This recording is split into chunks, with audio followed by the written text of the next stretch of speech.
മുജാഹിദ് പ്രസ്ഥാനം എന്ന് പറഞ്ഞാൽ എന്താ? ഈ പ്രസ്ഥാനത്തെ പരിചയപ്പെടുത്തുന്ന പല പേരുകളുണ്ട്. അതിലൊരു പേരാണെന്ത്? സെലഫികൾ എന്ന് പറയാറുണ്ട്. സെലഫി പ്രസ്ഥാനം എന്ന് പറയാറുണ്ട്. എന്താ സെലഫി പ്രസ്ഥാനം എന്ന് പറഞ്ഞാൽ? അതായത് മുൻകാലക്കാർ എന്നുള്ളതിന് അറബിയിൽ ഉപയോഗിക്കുന്ന വാക്കാണ് സെലഫുകൾ. സെലഫുകൾ എന്ന് പറഞ്ഞാൽ എന്താണ്? മുൻഗാമികൾ. ആരാ മുൻഗാമികൾ?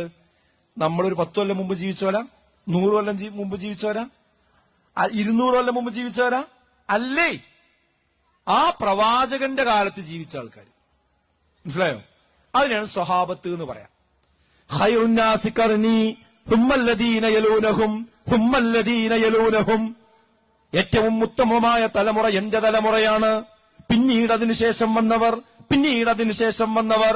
അപ്പൊ ആദ്യത്തെ ഉത്തമ തലമുറ പ്രവാചകന്റെ കാലഘട്ടം അഥവാ സ്വഹാബത്ത്, പിന്നീട് അതിനുശേഷം വന്ന താബീയങ്ങൾ, പിന്നീട് അതിനുശേഷം വന്ന തബഉ താബീയങ്ങൾ. ഇവർക്ക് വിളിക്കുന്ന പേരാണ് പൂർവസൂരികൾ. അതിന് അറബിയിൽ പറയുന്ന പേരാണ് സലഫുകൾ. മനസ്സിലായോ? അപ്പൊ ആ മാർഗത്തിൽ നിലകൊള്ളുന്നവർക്ക് ഈ കാലഘട്ടത്തിൽ വിളിക്കുന്ന പേരാണ് സലഫികൾ. അവരതേ മാർഗം, അവരെങ്ങനെ ആയത്തിന് ഹദീസിനെയൊക്കെ മനസ്സിലാക്കിയോ സ്വീകരിച്ചോ അതേപോലെ നമ്മൾ സ്വീകരിക്കുക. നമ്മളെ വകയിൽ കൂട്ടും വേണ്ട കുറക്കും വേണ്ട. അങ്ങനെ വിശ്വസിക്കുന്ന ഖുർആനിനെ ഹദീസിനെ സ്വീകരിക്കുന്ന ആളുകൾക്ക് പറയുന്ന പേരാണെന്ത്? സലഫികൾ. അതുകൊണ്ടാണ് ഇതിന് സലഫി പ്രസ്ഥാനം എന്ന് പേര് വിളിക്കാൻ കാരണം. പിന്നെ വിളിക്കുന്ന പേരാണ് ഇസ്ലാഹി പ്രസ്ഥാനം. അതെന്താ ഇസ്ലാഹ്? ഈ തിന്മ, ഈ സുന്നത്തിനെ നശിപ്പിച്ചതിൽ നിന്ന് നന്നാക്കിയെടുക്കുക. ആ നന്നാക്കുന്ന പണിയെടുക്കുന്നതുകൊണ്ടാണ് എന്തിന് ഇസ്ലാഹി പ്രസ്ഥാനം എന്ന് പേര് വരാണ്ടായ കാരണം. പിന്നെന്താ മുജാഹിദ് പ്രസ്ഥാനം എന്ന് അതിന് പേര് പറയുന്നു. അതെന്താ കാര്യം?